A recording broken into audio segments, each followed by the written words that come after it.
আমাগুলো আর কেউ থাকার না থাকা, আল্লাহ তো আছে। আস্তে। আমার না অনেক লাগতেছে। এই সময় একটু এমন লাগে, কোনো চিন্তা করতে হবে না, সব ঠিক হয়ে যাবো। কবে ঠিক হইব? মরলে পরে ঠিক হইব। আলাই ভালাই কি করতেছো তুমি এগুলা?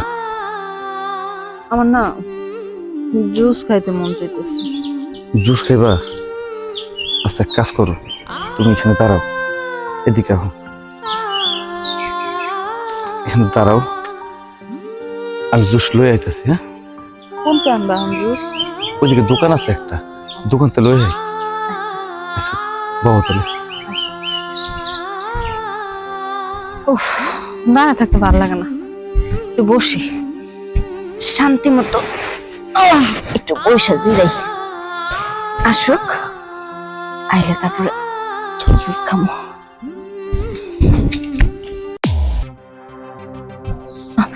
আসসালামু আলাইকুম আম্মা। আব্বা আসসালামু আলাইকুম। এটা সেই ফকির মেয়ে না? হ্যাঁ, এটাই সেই ফকির মাইয়া।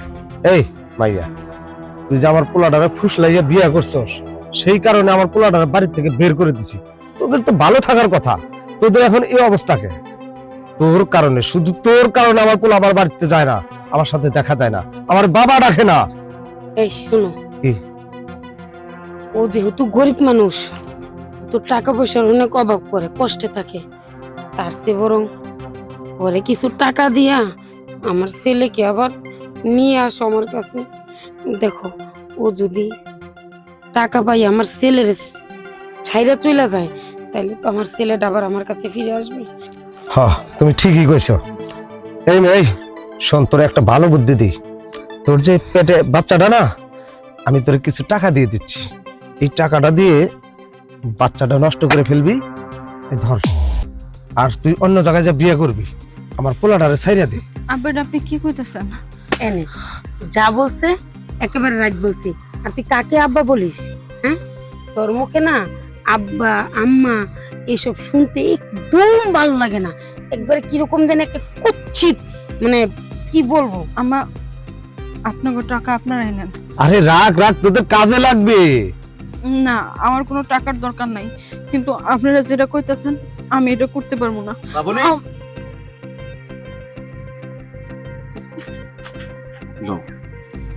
কি ব্যাপার, আপনারা এই জায়গায় কি করতেছেন? টাকা কিসের? টাকা আচ্ছা, আব্বা আম্মা আমাদের দিছে, ওই যে আপনাকে টাকা আপনারা লয়ে যান। কি ভাবছেন? হ্যাঁ, আপনার টাকা ছাড়া আমরা চলতে পারবো না? একদম ভুল ভাবছেন। হ্যাঁ, ওর কি মনে করছেন? অসহায় রাস্তার ফকির। রাস্তার ফকির যদি মনে করেন, হ্যাঁ ও রাস্তার ফকির। আর আমি আপনাকে পোলা না, মরে গেছি আপনাকে পোলা।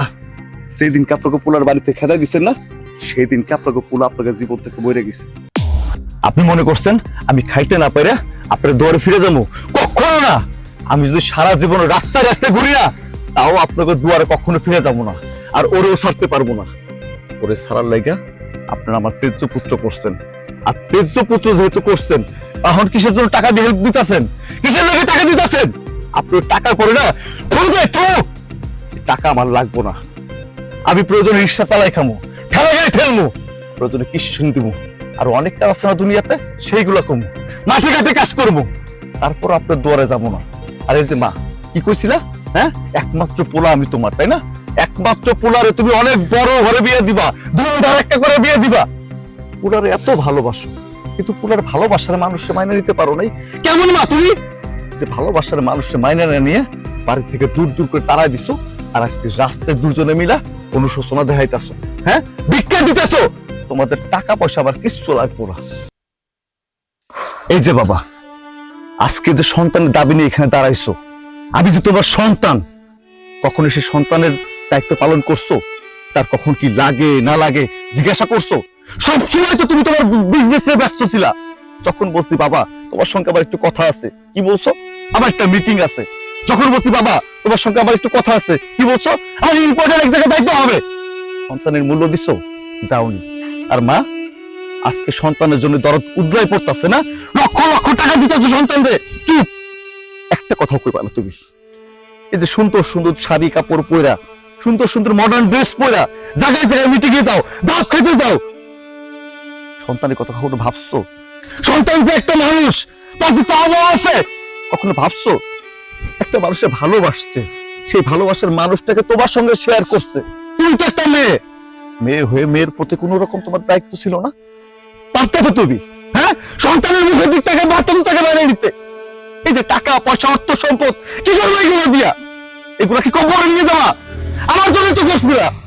আর সেই সন্তানের জন্য যদি করে থাকো, এই সন্তান যারা ভালোবাসে তারা কিসের জন্য তুমি মেনে নিতে পারো নাই? হ্যাঁ, মাফ করে দাও। তোমাকে লোকে অনেক কথা কইছি, অনেক চিল্লাইছি, আমি চিল্লাইতে চাই না।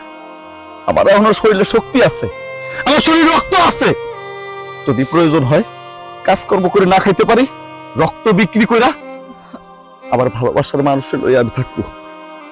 তাও তোমার কাছে কখনো হাত পাততে যাবো না টাকার জন্য। ভালো থেকো, চলো চলো। দাঁড়া মুন্না, ওদেরকে যাইতে দাও। চুপ করো। সারাক্ষণ বিলাসিতা নিয়ে থাকছো, সব সময় ব্যস্ততা দেখাইছো। আমি তো ব্যবসার কাজে না হলে বাইরে ছিলাম, তুমি তো বাড়িতে ছিলে। তুমি তো পারতে ছেলেটার খোঁজ খবর নিতে, নাও না। সব নষ্টের মূল হচ্ছে তুমি। তুমি ঠিকই কইছো, সব নষ্টের মূল আমি। সারাক্ষণ নিজেকে নিয়ে ব্যস্ত থাকতাম, কিন্তু ছেলের কি লাগতো না লাগতো এসব একবারও চিন্তা করি নাই। সবকিছু কাজের লোকের হাতে ছেড়ে দিছি, আর নিজের সাজগুজ নিয়ে অনেক ব্যস্ত থাকতাম। দেখো, ছেলের সামনে আমার আর লজ্জা দিও না। তুমি যেভাবে হোক ছেলের বউকে বাড়িতে ফিরিয়ে নাও। ব্যাস, আর কিছু বলতে হবে না। বাবা মুন্না, যা হওয়ার তা তো হয়েছেই বাবা। এখন তুই আমার সঙ্গে বাড়িতে যাবি। আমি চাই না যে আমার বংশের প্রদীপ রাস্তায় রাস্তায় ঘুরে বেড়াতে। আমি বৌমাকে মেনে নিচ্ছি। চল বাবা, বাড়িতে চল। বাবা, সত্যি বলছো? হ্যাঁ তুমি সত্যি ওকে মেনে নিয়েছো? হ্যাঁ, মেনে নিয়েছি। চলো মা, চলো চলো চলো।